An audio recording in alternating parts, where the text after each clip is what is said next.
Nagbabalik ang Ulat Bayan Weekend. Naging produktibo ang buong linggo ni Pangulong Ferdinand R. Marcos Jr. kung saan kasama ang pagdiriwang niya ng kaarawan kahapon. Yan ang ulat ni Kenneth Pasente. Nagsimula ang linggo ni Pangulong Ferdinand R. Marcos Jr. sa kanyang pagdalo sa Philippine Strategic Trade Management Summit 2024. Isa itong pagtitipon ng mga senior-level government leader mula sa strategic trade agencies sa buong mundo para talakayin ang mga usapin pagdating sa strategic trade management. Nanguna rin ang Pangulo sa isang sectoral meeting kaugnay ng digitalization kung saan binigyang diin niya ang mabilis na aksyon para mas maisulong pa ang digital connectivity sa iba't ibang lugar sa bansa. Martes, dumalo ang Pangulo sa ceremonial turnover ng nasa 129 na ambulansya para sa iba't ibang LGUs sa bansa na magbibigay daan para sa access ng publiko sa agarang aksyon sakaling kailanganin nila ng atensyong medikal. Dito binigyang diin din ang punong ehekutibo na wala na ang palakasan system sa administrasyon at lahat ay sisikapin na makatatanggap ng ganitong klase ng tulong. Nakiisa rin ang Pangulo sa paggunita ng Childhood Cancer Awareness Month sa Philippine Children's Medical Center na naglalayong maitaas ang kamalayan ng marami ukol sa childhood cancer. Namahagi ang Pangulo ng 150 million pesos na tulong sa PCMC para matugunan pa nito ang pangangailangan ng mga batang lumalaban sa sakit na cancer. Nanguna rin ang Presidente sa inaugurasyon ng bagong Urgent Care and Ambulatory Service o BUCAS sa Philippine Heart Center. Nalayong makapagbigay ng abot-kayang healthcare sa pamamagitan ng pagbibigay ng medical consultation, laboratory and diagnostic testing, minor surgeries, dental care at iba pa.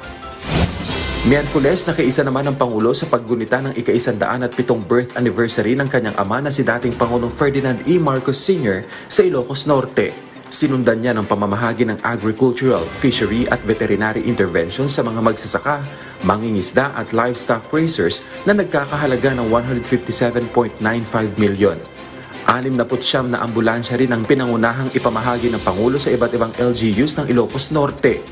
Namahagi rin ang Pangulo ng tulong sa mga benepisyaryo ng ayuda para sa Kapos ang Kita program o AKAP sa Batak at Lawag kung saan nasa 16,000 individual ang nakatanggap ng tig-5,000 piso. Huwebes, namahagi ang punong ehekutibo ng tulong sa mga naapektuhan ng oil spill sa Bataan noong Hulyo kung saan nakatanggap ang nasa mahigit 8,000 mangingisda ng 7,500 pesos kada isa. 1,119 agrarian reform beneficiaries naman ang nakatanggap ng Certificate of Condonation o pagkakabura ng kanilang utang sa lupang kanilang sinasaka, habang 287 na benepisyaryo ang nakatanggap ng kanilang Certificate of Land Ownership o CLOA mula sa Pangulo sa tulong ng DAR. Dumalo rin ang Pangulo sa launching at ceremonial turnover ng Asian Development Bank Philippines Country Partnership Strategy o CPS para sa taong 2024 to 2029. Magiging gabay ito ng pamahalaan para sa pagpapatupad ng iba't ibang programa para sa ikauunlad pa ng bansa.